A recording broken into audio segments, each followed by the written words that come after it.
हाँ, अभी बहुत इम्पोर्टेंट है। अभी अगर सब लोग आ जाएं तो उसी के बाद शुरू करते हैं। तब तक हम ये देख लेते हैं, शेयर स्क्रीन करता हूं मैं। जो ब्रह्मचर्य के बारे में था उसको देख लेते हैं। रितु जी, ज्वाइन कर लिया आपने? कल जो था ना, 10वां ब्रह्मचर्य धर्म था, उत्तम ब्रह्मचर्य धर्म। समस्त विषयों में अनुराग छोड़कर ब्रह्म को जो, विषयों में अनुराग छोड़कर ब्रह्म को जो ज्ञायक स्वभाव आत्मा, उसमें चर्या अर्थात प्रवृत्ति करना, वह ब्रह्मचर्य धर्म है। समस्त विषय मतलब सारे के सारे विषय कषाय को छोड़कर ब्रह्म को, अपना ब्रह्म क्या है, ज्ञायक स्वभाव आत्मा, उसमें उसमें रमना मतलब उसी को अपने ध्यान में लेना, प्रवृत्ति करना ब्रह्मचर्य धर्म है वास्तव में। ब्रह्मचर्य बिना व्रत तप समस्त निस्सार है। ब्रह्मचर्य बिना सकल काय क्लेश निष्फल है। ब्रह्म स्पर्शन इस इंद्रिय के सुख से विरक्त होकर अंतरंग अपना आत्मा, परमात्मा स्वरूप जो आत्मा है उसकी उज्ज्वलता देखो। जैसे भी अपना आत्मा काम के रात से मलिन नहीं हो वैसे ही यत्न करो। वेद के अभाव से आत्म स्वरूप में प्रवृत्ति करने से ब्रह्मचर्य गुण प्रकट होता है। ब्रह्मचर्य से दोनों लोग भूषित हो जाते हैं। कुशील महापाप है, संसार परिभ्रमण का बीज है। हाँ, तो इसलिए देखा ना, अभी अब 7 व्यसन है उनसे उनको भी अभाव करता है, उनका त्याग करता है जी। ब्रह्मचर्य के पालने वाले से हिंसा आदि पापों का प्रचार दूर भागता है। इसमें सभी गुणों की संपदा निवास करती है, उसे जितेंद्रपना प्रकट होता है। ब्रह्मचर्य से कुल जाति आदि भूषित होते हैं, परलोक में अनेक रिद्धियों का धारक होता है। इस प्रकार यह धर्म के 10 लक्षण सर्वत्र भगवान ने कहे हैं। इससे 10 चिन्ह प्रकट होते हैं, उसके धर्म है ऐसा जानना। उत्तम क्षमा आदि धर्म के घातक बैरिक क्रोधाधिक है।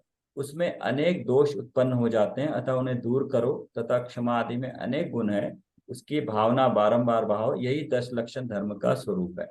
अतः इन सभी धर्मों को प्रकट करके अपनी आत्मा को परमात्मा में लीन करके अपना अपना मोक्ष प्रशस्त करे इन भावों के साथ। तो अब अपने अपनी आत्मा की ओर लक्ष्य ले जाने से जब अंतरंग वीतरागता होती है, उत्तम उत्तम धर्म प्रकट होता है, तब उसको बाह्य में पालन करने के लिए ये जितने भी व्यवहार से कहे गए, क्रोध नहीं करो, मान नहीं करो, मायाचारी नहीं बनो, और बाह्य में ब्रह्मचर्य का पालन करो, ये अपने धर्म को सुरक्षित रखने के लिए है। जो ब्रह्मचर्य प्रकट किया है उसको सुरक्षित रखने के लिए, उसकी रक्षा करने के लिए बाह्य में ये साधन करते हैं। सहज रूप में होते हैं मुनि के। और जब तक नहीं होता है, सामान्य रूप से एक व्रती श्रावक भी या सम्यक्त जीव भी करता है, जिससे कि उसके बाह्य में सदाचार और आदि गुण सहज रूप में वो पालन करता है, उसको करना नहीं पड़ता है।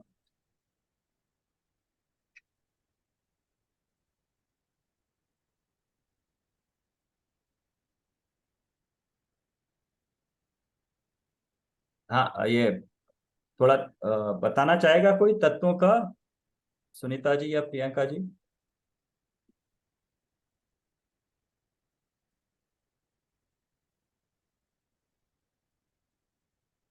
ठीक है, फिर अभी आज लब्धि शुरू करते हैं। तो पहली लब्धि है क्षोक्षम लब्धि और दूसरी है विशुद्धि लब्धि। तो है नहीं अभी राखी जी, और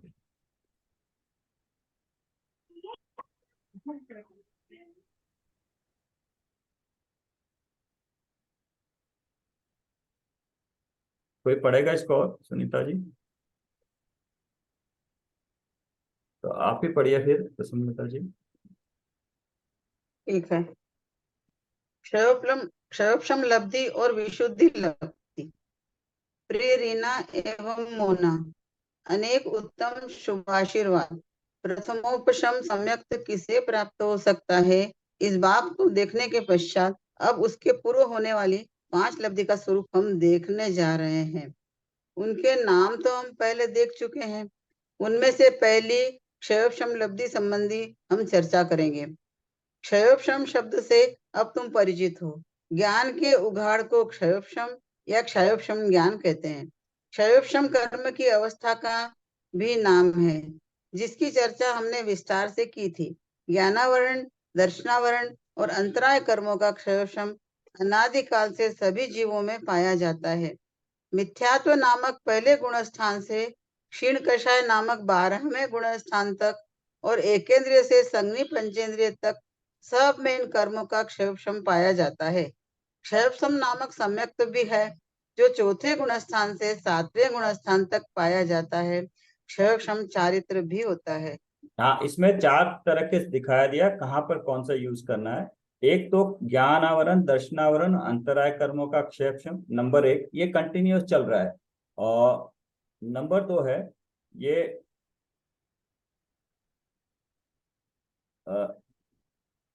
क्षोक्षम नामक सम्यक्त भी है, नंबर 2। और क्षोक्षम सम्यक के साथ साथ क्षमोक्षम चारित्र भी है, और यह क्षोक्षम लब्धि भी है। तो 4 तरीके से आ गया है।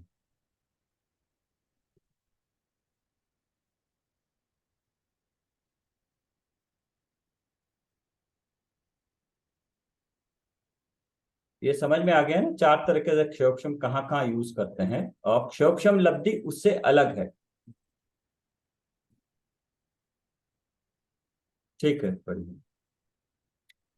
मिथ्यात्व नामक गुणस्थान से क्षीण कषाय 12वें गुणस्थान तक एकेंद्रिय के संगी पंचेंद्रिय तक सब जीवों में इन कर्मों का क्षयक्षम होता है।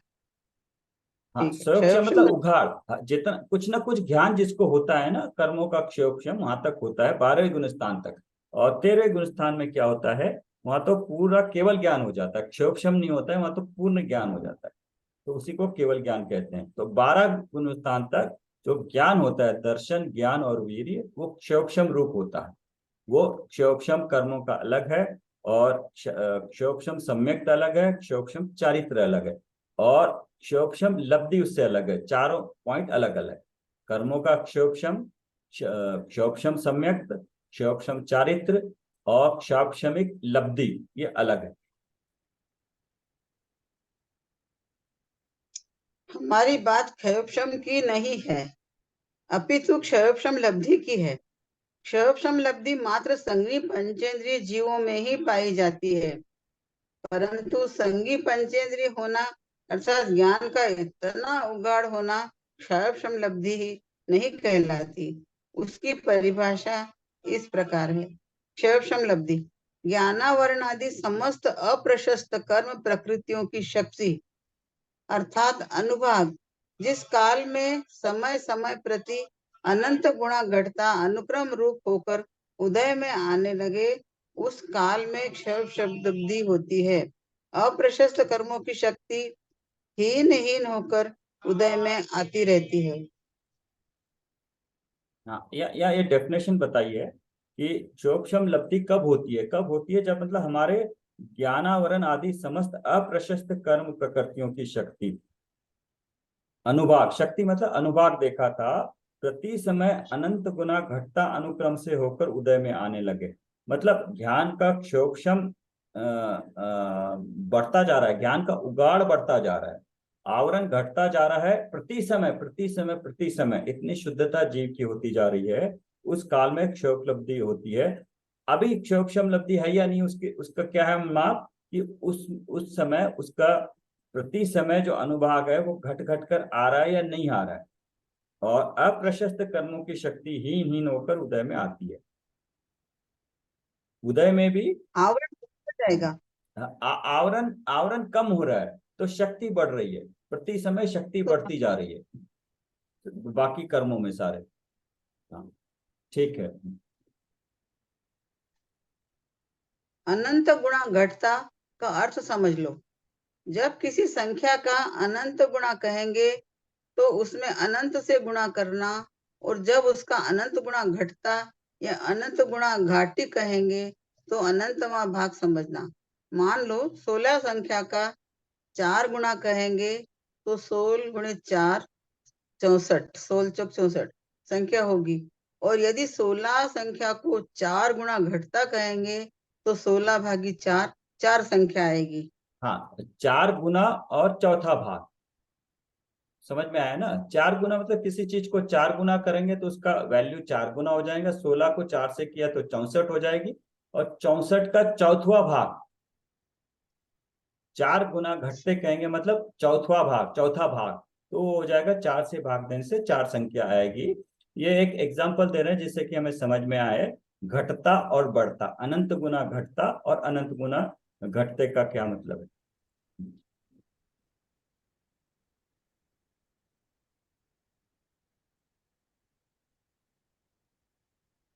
ठीक। हाँ पढ़िए अभी। और कोई नहीं है क्या? पढ़ूं फिर मैं? हाँ मैं पढ़ूं? हाँ पढ़िए बिल्कुल। जीव ने पूर्व में बांधे हुए और सत्ता में पड़े हुए जो अप्रशस्त कर्म हैं, उनका अनुभाग घटता जाता है और प्रति समय पूर्व अनुभाग से अनंतवा भाग रूप रह जाता है। उदय में आते समय भी अनंतवा भाग होकर उदय में आता रहता है। यहाँ केवल अप्रशस्त कर्मों की ही बात की है, प्रशस्त कर्मों की नहीं। पहले हमने अप्रशस्त कर्मों की विस्तार से चर्चा की थी, याद है ना? हाँ, यह दो चीज बताई है। सर्व एक तो सत्ता में जो पड़े अप्रशस्त कर्म है, ऊपर एक अंडरलाइन कर लेना सबसे पहला, अनंत गुना घटता।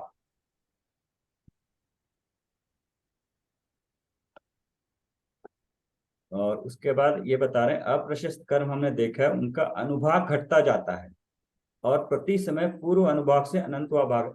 प्रति समय मतलब जीव के इस तरह के भाव होते जा रहे हैं इस क्षम लब्धि में कि अभी अभी जितना अनुभाग था। अप्रशस्त की बात करें, अप्रशस्त क्या है, पाप वाले, उनकी जो शक्ति है वो प्रति समय घटते जा रही थी।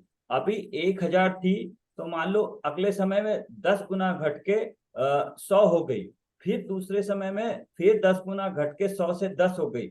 इस तरह से बहुत ज्यादा ज्यादा ज्यादा ज्यादा उनकी शक्ति घटते जा रही है जो सत्ता में पड़े हैं।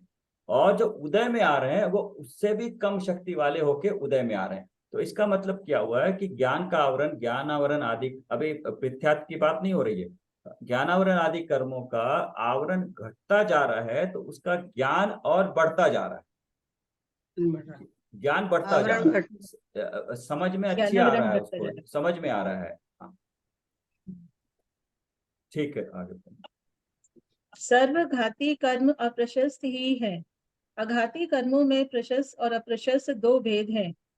घाती कर्मों में ज्ञानावरणादि प्रकृतियों के अपने अपने अनंत स्पर्धक हैं। उनमें मंद अनुभाग से तीव्र अनुभाग तक के स्पर्धकों के चार चार भेद या स्थान हमने देखे थे, लता, दारू, अस्थि और शैल। अघाती कर्मों की जो अप्रशस्त प्रकृति है, उनके स्पर्धकों के भी चार चार स्थान हैं, निम, कांजीर, विष और हलाहल। हाँ ये चार चार नाम हमने पहले देखे हैं। तो दोनों देखे के थे। जो, दोनों के मिलाकर घात्या के तो सारे ही है, अघात्या के भी जो अप्रशस्त कर्म है उनमें जो स्पर्धक हैं, कई सारे स्पर्धक है। स्पर्धक मतलब शक्ति, उनकी फल देने की शक्ति, वो शक्ति क्या है, कम हो के उदय में आ रही है। मतलब जो पहले शैल वाले थे वो उसके अस्थि वाले बन रहे हैं, या अस्थि वाले हैं तो दारू वाले बन रहे हैं। और इसमें अलाहल हलाल के थे तो विष के बनते जा रहे हैं, विष के हैं तो कांजीर के बनते जा रहे हैं। इस तरह से उदय में उससे भी कम होके उदय में आ रहे हैं। ठीक है। इन चार चार स्थानों में अनंत स्पर्धक और एक एक स्पर्धक में अनंत अनंत वर्गणा होती है तथा एक एक वर्गणा में अनंत अनंत वर्ग होते हैं। अभव्य रा, अभव्य राशि से अनंत गुणा और सिद्ध राशि का अनंतवा भाग वाला जो अनंत है, उतने वर्ग यानी कर्म परमाणु एक वर्गणा में होते हैं और उतने ही वर्गणाएं एक स्पर्धक में होती हैं। हाँ ये हमने पहले देखे थे ना, परमाणु मिलके वर्ग बनता है, वर्ग मिलके वर्गना बनती है, वर्गनाओं से मिलके स्पर्धक बनते हैं। तो अब पहले तो हमने एग्जाम्पल देखा था, अभी इसमें कितना बता रहे हैं कि एक एक वर्ग वर्गना में कितने, एक एक वर्गना में अनंत वर्ग होते हैं। और एक वर्ग में कितने परमाणु होते हैं, एक वर्गमान होते कितने परमाणु होते हैं, अनंत गुना। अभव्य राशि से अनंत गुना और सिद्ध राशि का अनंतवा भाग, मतलब बहुत ज्यादा अनंत में है और उतनी ही वर्गनाएं एक स्पर्धक में होती हैं। तो मतलब हर चीज अनंत है, परमाणु अनंत है और उन अनंत परमाणुओं का वर्ग अनंत है। ऐसे वर्गों के जो वर्गना है वो अनंत है, वो एक स्पर्धक में, ऐसे अनंत स्पर्धक पड़े हैं। इन सभी अप्रशस्त कर्मों का अनुभाग अर्थात फल देने की शक्ति प्रति समय अनंतवे भाग प्रमाणहीन होती जाती है और उदय में आती है। अब शयोक्षम और शयोक्षम लब्धि, इन दोनों में जो अंतर है वह तुम्हारे ख्याल में आ जाएगा। शयोक्षम तो केवल देशघाती प्रकृति में ही पाया जाता है और शयोक्षम लब्धि में अनुभाग प्रति समय अनंत गुणा घटता है। वह कार्य सभी घाती कर्मों में और अघाती कर्मों के अप्रशस्त प्रकृतियों में होता रहता है। क्षयोक्षम और क्षयोक्षम लब्धि, इसके बारे में डिफरेंस बता रहे हैं, क्योंकि क्षयोक्षम लब्धि तो एक अंतर मुहूर्त काल के लिए होती है जब जीव की विशुद्धता बढ़ रही है। बाकी क्षयोक्षम जो ज्ञान का क्षयोक्षम है, प्रति समय चल रहा है। ठीक है। शयोक्षम में तो देशघाती कर्मों का जितना अनुभाग है उतना ही उदय में आता है, और शयोक्षम लब्धि में अनुभाग प्रति समय अनंतवा भाग होकर उदय में आता रहता है। शयोक्षम तो निरंतर वर्तता है, नींद में, बेहोशी में भी कायम रहता है, परंतु शयोक्षम लब्धि तो अंतर्मुहूर्त मात्र होती है, जागृत अवस्था में ही होती है। हाँ, ये देशघाती कर्मों में जितना अनुभाग होता है उतना ही एक एक समय में उदय में आ रहा है। क्षोक्षम में तो देखा था हमने सर्वघाती देशघाती को क्षोक्षम पे घटा के देखा था, कैसे सर्वघाती को दबा के उदय में आने नहीं देते हैं, और जो भविष्य में आने वाली उनको दबा के रखते हैं, और उदय में देशघाती आती है। और देशघाती आती है वो एक के बाद एक के बाद एक एक समय में उदय में आती है। उतना ही है जो सत्ता में पड़ा है वो उदय में आ रही है। बट क्षोक्षम लब्धि में क्या हो रहा है, वो तो उनका अनुभाग जो सत्ता में पड़ा है अभी जितना है वो घटता जा रहा है। मतलब पाप रूप प्रकृतियां जो है वो घटती जा रही हैं, उनकी शक्ति जो है, प्रकृतियां नहीं, उनकी जो शक्ति है वो पाप रूप जो शक्तियां हैं वो कम होती जा रही हैं। और जो उदय में आ रही हैं, सत्ता में कम हो रही हैं, उदय में भी अनंत गुना कम होके उदय में आ रही है। अनंत गुना मतलब बहुत बड़ा, बहुत बहुत ज्यादा, बहुत ज्यादा। अगर ये यही अनंत गुना है तो जो पड़ी है वो उसका अनंत कितना होगा हम अंदाजा लगा सकते हैं। क्योंकि अनंत के लिए पूरा एक अलग से किताब है, उसको समझने के लिए संख्यात असंख्यात अनंत को, तब हमें उसका भान होता है कि अनंत होता कितना है। क्योंकि अगर देखोगे लोक, लोक मतलब जो 3 लोक है ना हमारा, लोक जो दिखा है, लोक में जितने प्रदेश हैं वो असंख्यात ही हैं। एक एक एक एक डॉट पे एक एक प्रदेश मानते हैं, तो इन प्रदेशों की संख्या इतने पूरे लोक में असंख्यात ही है, और अनंत तो उससे बढ़कर है। तो मानो अनंत मतलब इतने हर एक प्रदेश पे एक एक अविभाग प्रतिच्छेद लगाएंगे तो इतने सारे अविभाग प्रतिच्छेद एक ही स्पर्धक में इतने हैं, अभी हमारे साथ है। तो अनंत की बहुत बहुत जानते हैं तो बिल्कुल जैसे सिर घूम जाता है, इतनी संख्या होती है। हमारे हमारे सोचने की शक्ति से बाहर है, समझने की सोचने की इतना होता है अनंत। बस इतना अभी ध्यान कर लें तो ठीक रहेगा। नेक्स्ट। हाँ, शयोक्षम तो ज्ञानावरण, दर्शनावरण और अंतराय के देशघाती प्रकृति में पाया जाता है, परंतु शयोक्षम लब्धि में इन प्रकृतियों के अलावा मिथ्यात्व और चारित्र मोहनी कर्मों का अनुभाग भी अनंत गुणा घटता हुआ उदय में आता है। उनका तीव्र अनुभाग उदय न होकर मंद अनुभाग उदय होता है, और वे भी प्रति समय मंदतर होता जाता है। हाँ, ये उन्हीं का डिफरेंस बता रहे हैं। क्षोक्षम किस किस का चल रहा है? क्षोक्षम जो है ज्ञानावरण, दर्शन, अंतराय, देशघाती प्रकृति में रूप में होके आ रहा है। लेकिन क्षोक्षम लब्धि में इन प्रकृतियों के अलावा मिथ्यात्व और चारित्र मोहनीय, इनका तो देशघाती रूप होके अनंत भाग हीन होके उदय में आ रहा है। इनका भी अभी जो मिथ्यात्व है प्लस चारित्र मोहनी, क्योंकि ये दर्शन मोहनी की दोनों प्रकृतियां हैं, इनका भी अनुभाग अनंत गुना घटता हुआ उदय में आता है। उनका तीव्र अनुभाग उदय न होकर मंद अनुभाग उदय होता है, वह भी प्रति समय मंदतर होता जाता है।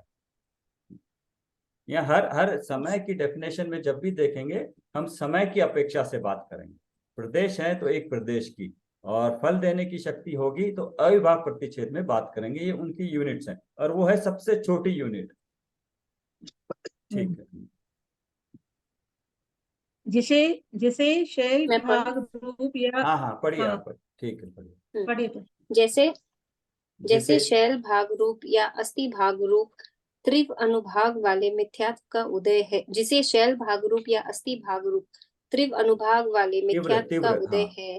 तीव्र हाँ, तीव्र अनुभाग नहीं, वाले मिथ्यात्व का आप त्री पढ़ रहे हो, तीव्र है। तीव्र, हाँ ठीक।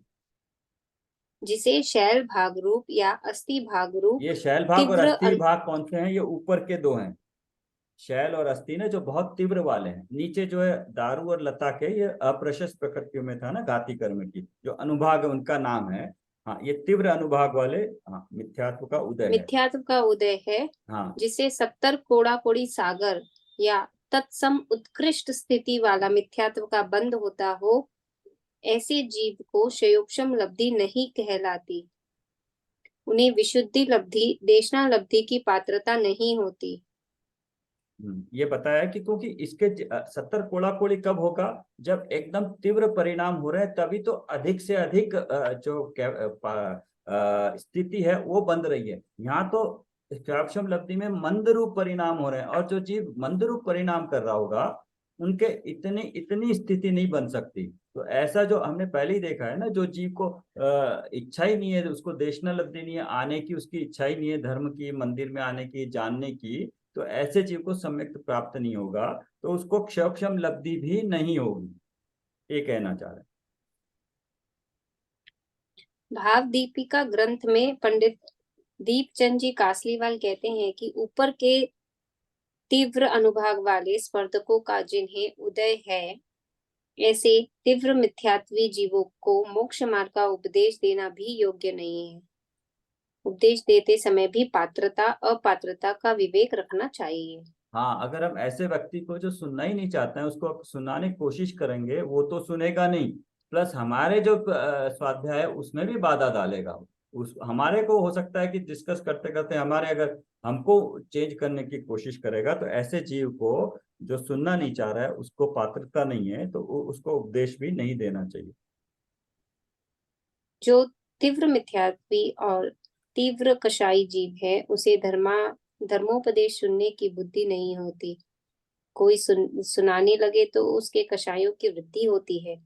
वह उपदेशदाता का तथा जिनमें सत्य उपदेश है, ऐसे सत्य शास्त्रों का ही द्वेष करने लगता है, विघ्न भी डालता है। परंतु ऐसे जीवों को देखकर हमें उनका द्वेष करना योग्य नहीं है। उनकी सम्यक्त्व की काल लब्धि अभी दूर है, होनहार कुछ और ही है, समझना चाहिए।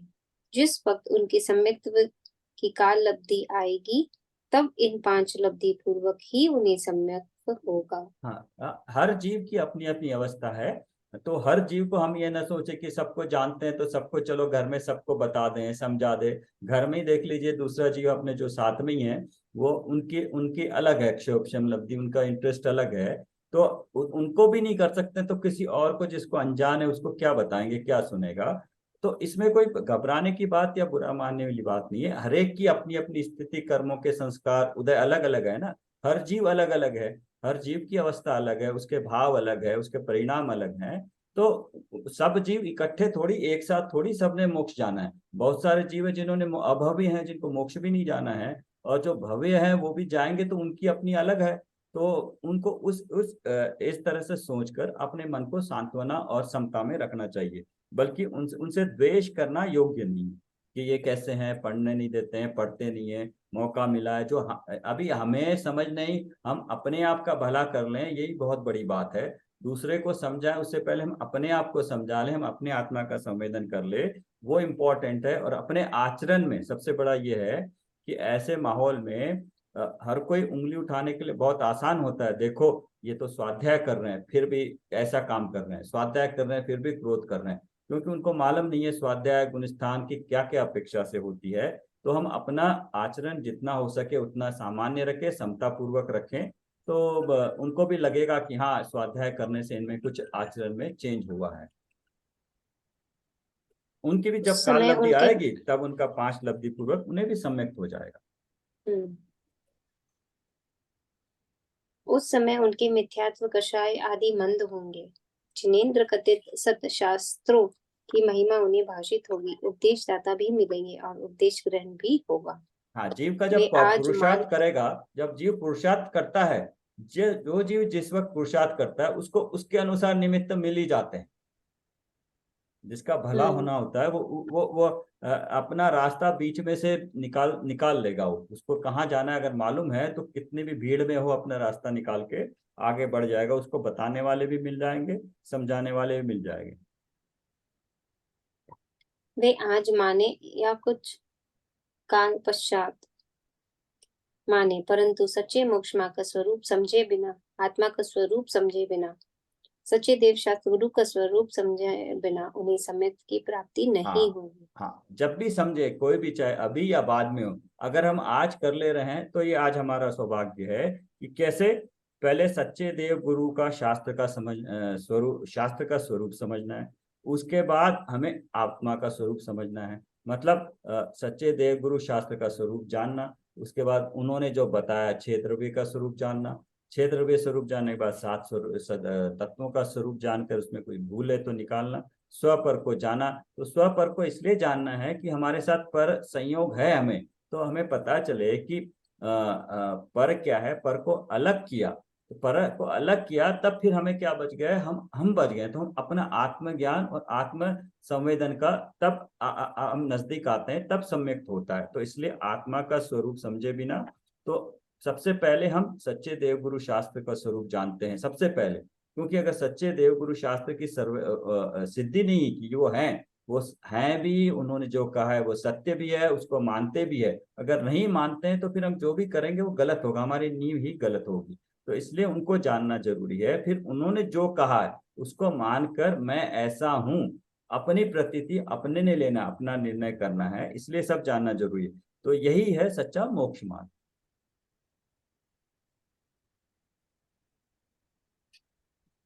ठीक है,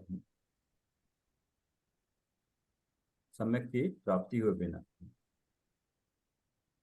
सर यहाँ से तत्व ज्ञान हो जाएगा हमको शुरुआत। हाँ, यस। अब स्टेप्स बहुत सिंपल बता दिए। पुरुषार्थ करना है, पुरुषार्थ के लिए तत्व निर्णय करना है, तत्वों को जानना है, तत्वों में जो भूल है उसको निकालना है। और उससे पहले 6 द्रव्य जानेंगे तो 6 द्रव्यों को ग्रुपिंग करेंगे कि कहाँ पर मैं हूँ, कहाँ पर मुझे छोड़ के अजीब तत्व है। और वो किसने बताया, वो सर्वज्ञ ने बताया। हमें आज सर्वज्ञ अवेलेबल नहीं है, तो वो कहाँ पर है, शास्त्रों में अवेलेबल है। तो शास्त्र पे श्रद्धा करनी पड़ेगी, सर्वज्ञ पे श्रद्धा करनी पड़ेगी। और ये भी देखना पड़ेगा कि जो आचार्यों ने डायरेक्ट सर्वज्ञ की वाणी हमें नहीं मिल रही, वो उसको पहले आचार्यों ने आत्मसात किया। आचार्य कुंद ने उसको फील किया, अपना अनुभव किया आत्मा का, तब उस वक्त उस काल में उन्होंने शास्त्र लिखा। तो वो भी सिद्ध है, उन्होंने अपनी आत्मा का अनुभव करने के बाद ये प्रोसीजर बताई। तो ये सारी चीजें अगर जानने के बाद मानेंगे तब श्रद्धा ऑटोमेटिक हो जाएगी कि हाँ ये सत्य है, ये रास्ता। ये जानने के बाद भी फिर हमें अपना टेस्टिंग करनी पड़ेगी। टेस्टिंग, हाँ ये जो बोल रहे हैं सच बोल रहे हैं, अपना अनुभव से उसको जानना पड़ेगा। जब फिर सिद्धि हो जाएगी हाँ ये मैं हूं, तब सम्यक हो जाएगा। सम्यक की प्राप्ति हुए बिना मोक्ष मार्ग संभव नहीं होता। तो अभी ये आगे के जो मोक्ष मार्ग है वो चलता रहेगा, वो तो सम्यक के होने के बाद। वो हमने ज्ञान में डाल लिया, उसमें अभी हमने कुछ नहीं करना, उसके बारे में ज्ञान प्राप्त कर लिया लेकिन अभी कुछ नहीं करना है। मोक्ष मार्ग के बिना मोक्ष की प्राप्ति नहीं होगी, सुख की प्राप्ति नहीं होगी, जन्म मरण के फेरों से छुटकारा नहीं होगा। अब मोक्ष मतलब सुख, सुख मतलब जन्म मरण, संसार, ये सारा उससे कनेक्टेड अधिक जानकारी है। बट मेन ये है कि इनका स्वरूप जानकर, मैं आत्मज्ञान स्वरूप जानकर अपना निर्णय करूं, तब सम्यक प्राप्त होगा। मेन पुरुषार्थ, इसलिए जो की वर्ड है पुरुषार्थ, तत्व चिंतन, तत्व नहीं। मिथ्यात्व सब घाती प्रकृति है। उसमें शैल, अस्थि, दारू, बहुभाग 3 प्रकार के स्पर्धक पाए जाते हैं। सूक्ष्म लब्धि में उनका अनुभाग अनंत गुना घटता जाता है, फिर भी उसे मिथ्यात्व प्रकृति का क्षयोक्षम नहीं कहते। हाँ, क्षयोक्षम मिथ्यात्व प्रकृति का क्षयोक्षम नहीं होता। क्षयोक्षम नहीं होता इसका मतलब थोड़ा मिथ्यात्व है, थोड़ी श्रद्धा है, ऐसा नहीं है। या तो 0% है मिथ्यात्व या 100% है। अगर 0% मिथ्यात्व है तो सम्यक तो नहीं है। 100% नहीं, 0% मिथ्यात्व है तो सम्यक है 100%, और 100% मिथ्यात्व है तो सम्यक 0% है। बीच वाली स्थिति नहीं है। बाकी कर्मों में बीच वाली स्थिति है कि थोड़ा ज्ञान है, थोड़ा छुपा हुआ है, थोड़ा क्षयोक्षम है, थोड़ा ज्ञान है, उघाड़ है, थोड़ा आवरण है, थोड़ा उघाड़ है। बट मिथ्यात्व में ऐसा नहीं होता, इसलिए बताया मैं, मिथ्यात्व प्रकृति का क्षोभशम नहीं कहते, उपशम कहते हैं, औपशमिक सम्यक, इसलिए। ठीक है, आगे पढ़ें। साता मतलब अगर जाएगा तो पूरा जाएगा मिथ्यात्व, राइट? हाँ, यस, या तो नहीं मिथ्यात्व जाएगा तो है फिर है। या नहीं है, बस। या तो मिथ्यात्व है या नहीं है, नहीं है तो सम्यक है। हम्म।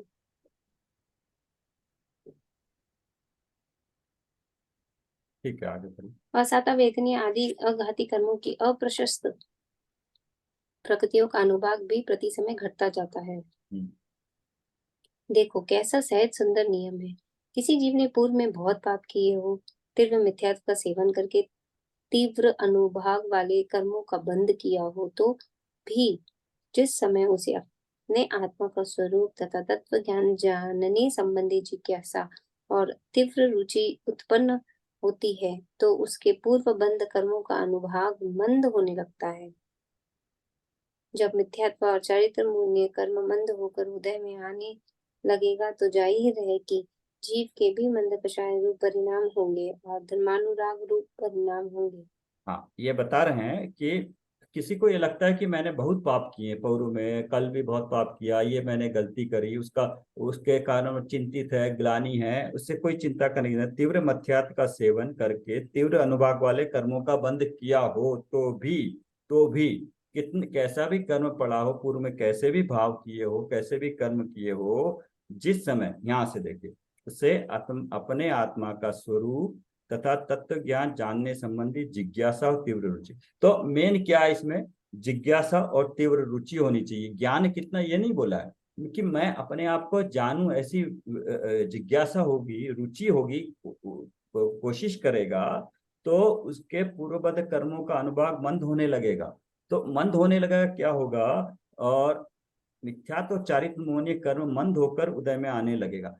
तो क्या हो रहा है, जैसे ही उसकी ऐसी रुचि जागी अपने स्वरूप को जानने की, सर्वज्ञ को जानने की, और तत्व ज्ञान और आत्मज्ञान दोनों को प्राप्त करने की ऐसी जिज्ञासा जगी, रुचि जगी, तो उसके जो सत्ता में पड़े हैं मोहनीय मिथ्यात्व और चारित्र मोहनीय कर्म का उदय मंद होकर उदय में आते हैं। अगर वो मंद होकर उदय में आ रहे हैं तो क्या होगा, तो उसका कषाय मंद हो जाएगी, जीव के भी मंद कषाय रूप परिणाम होंगे, धर्मानुराग परिणाम होंगे। पहले मिथ्या तो बहुत ज्यादा था, कषाय ज्यादा थी, अब उसने जिज्ञासा करते ही रुचि बढ़ाई, तो देखिए अभी कुछ नहीं किया है, अभी जिज्ञासा हुई कि अपने बारे में जानूं, रुचि हुई, तो उसके परिणाम कैसे हो गए, धर्म के अनुराग रूप हो गए, धर्मानुराग रूप परिणाम होंगे। यहाँ पे रुके आज, अगर किसी को और डिस्कस करना तत्व चिंतन पे जैसे है तो अपना बोलने की कोशिश करें। कल जैसे कुसुमलता जी ने कोशिश करी थी, वैसे ही आप लोग भी करें तो ठीक रहेगा।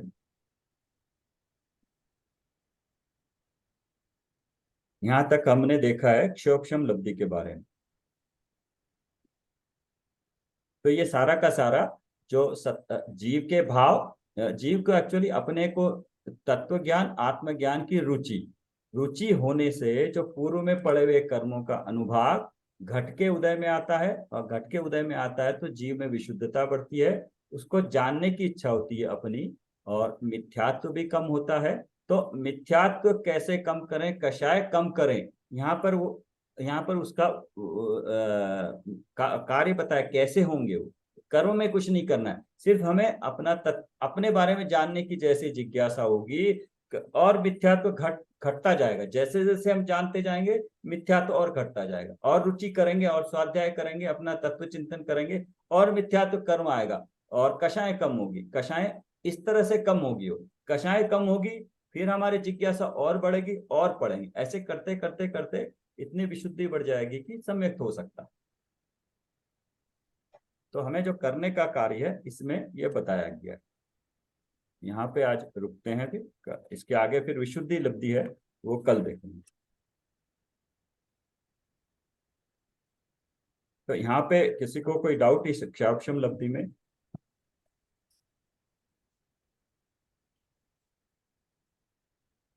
जीव की जिज्ञासा चाहिए, जिज्ञासा और रुचि चाहिए। बस यहाँ जो करने लायक चीज है जिज्ञासा चाहिए, कि तत्व ज्ञान और आत्मज्ञान को प्राप्त करने की जिज्ञासा और रुचि चाहिए। बस फिर बाद में सारा कार्य अपने आप होता रहेगा, सहज रूप में होता रहेगा। सर एक बार देशघाती और सर्वघाती को थोड़ा एक्सप्लेन कर दीजिए। इसको हमने देखा था यहाँ पे, दो तरीके से देखते हैं इसमें। तो एक तो प्रकृति में देशघाती होती है, सर्वघाती होती है, और स्पर्धकों में देशघाती स्पर्धक सर्वघाती स्पर्धक होते हैं। तो ये देखिए पेज नंबर 49 पे दिया है। 48 नहीं, पहले 49 पे दिया है।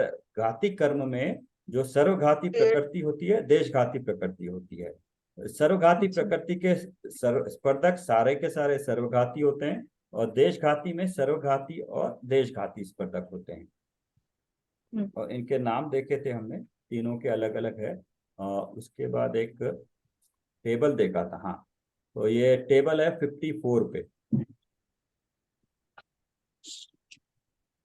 तो कौन कौन सी प्रकृतियां सर्वघाती हैं और कौन सी प्रकृतियां देशघाती है। सर्वघाती मतलब पूरी तरह से घात करती, मतलब अभी जैसे केवल ज्ञान प्रकृति है, तो केवल ज्ञानावरण प्रकृति जो है उस कारण से हमें केवल ज्ञान नहीं है। तो मतलब केवल ज्ञानावरण हमारे केवल ज्ञान मतलब प्रतिपक्षी उसके अगेंस्ट में केवल ज्ञान हमारे मति शुद्ध ज्ञान का घात नहीं करता है। केवल ज्ञानावरण सिर्फ हमारा जो केवल ज्ञान का गुण है उसको घात करता है, उसको नहीं होने देता है। तो इस तरह से जो सर्वघातियां प्रकृतियां देखिए, केवल ज्ञानावरण, केवल दर्शनावरण और पांचों तरह की निद्राएं इसलिए सर्वघाती है कि वो हमें जागृत अवस्था का घात करती है। और इसी तरह से मिथ्यात्व है, और अनंतानुबंधी अप्रत्याख्यान प्रत्याख्यानावरण कषाय है। मिथ्यात्व, सम्यक मिथ्यात्व भी लिया, ये बाद में पता चलेगा, बट सम्यक मिथ्यात्व भी है। ये इस अवस्था से कि मिथ्यात्व सर्वघाती दिखाया। सर्वघाती मतलब इसमें क्षोक्षम नहीं होता है, या तो 100% है या 0% है, पूरी तरह से हमारे सम्यक का घात करता है। इसी तरह से जब सम्यक के घात में कषाय भी किस अपेक्षा से सर्वघाती है, अनंतानुबंधी हमारे सम्यक तो नहीं होने देती है, और अप्रत्याख्यानावरण में देश चारित्र नहीं होने देती है, और प्रत्याख्यानावरण हमें सकल संयम नहीं लेने देती है, मुनिव्रत नहीं लेने देती है। तो ये सारी की सारी सर्वघाती हैं। लेकिन जो देशघाती हैं वो क्या है, थोड़ा थोड़ा हमें होने देती है। मति ज्ञानावरण है, श्रुत ज्ञानावरण, अवधि और मन पर्याय ज्ञान हमें नहीं है, लेकिन ये प्रकृति देशघाती है। जिसको मुनियों वगैरह को होता है तो उनको अवधि और मन पर्याय ज्ञान हो सकता है, ये देशघाती प्रकृति है। और दर्शनावरण में चक्षु, अचक्षु, अवधि दर्शनावरण, केवल दर्शनावरण इधर सर्वघाती ले लिया, तो बाकी तीनों देशघाती है। और सम्यक प्रकृति देशघाती प्रकृति है। ये सम्यक प्रकृति सम्यक के बाद इसका सत्ता में आती है, ये बनती नहीं है ना, ये सिर्फ टुकड़े होते हैं मिथ्यात्व के, तब ये बनती है सम्यक प्रकृति। स्वंचलन की चारों प्रकृतियां देशघाती प्रकृति है, क्योंकि ये कषाय है ना, कषाय संचलन कषाय। तो ये जब संचलन कषाय मुनि को उदय होता है तो उनको सम्यक्त भी होने देती हैं, उनको मुनि व्रत भी पालन करने देती हैं, और मुनि व्रत भी पालन करने देती है, महाव्रत। तो तीनों की तीनों ये करने देती हैं, इसलिए संचलन कषाय देशघाती है। और 9 कषाय हैं, सारी की सारी 9 कषाएं देशघाती प्रकृति हैं। और बाकी पांचों अंतराय हैं वो देश घाती है, क्योंकि हमें कुछ ना कुछ उनका उघाड़, कुछ आवरण है, कुछ उघाड़, तो कुछ ना कुछ हमें दान, लाभ, भोग, उपभोग, वीर्य अंतराय का उदय होता रहता है, उसका फल मिलता रहता है। हम दान कर सकते हैं, लाभ जितना अंतराय है उतना नहीं कर पाते अपने, और जितना उघाड़ है उतना दान कर पाते हैं, उतना वीर्य। तो हम जो अभी कार्य कर रहे हैं आत्मा को जानने का, ये हमारे वीर्य अंतराय का देशघाती प्रकृति है ना। तो इसलिए पूरी तरह से हम प्राप्त नहीं कर पाए, लेकिन जो पुरुषार्थ कर रहे हैं तो जितना वीर्य का शक्ति का उघाड़ है उतना हम उघाड़ स्वाध्याय कर पा रहे हैं, ये वीर्य शक्ति के कारण। तो ये तो प्रकृतियां हो गई यहाँ पे सुनीता जी। तो इसके बाद जो ये दिखाया ना, जो घाती कर्म की जो प्रकृति होती है सर्वघाती, उसमें जो फल देने की शक्ति स्पर्धक है वो सारे के सारे सर्वघाती होते हैं। तो इसलिए वो बिल्कुल भी उदय में नहीं आने देते उसको, जरा सा भी। लेकिन जो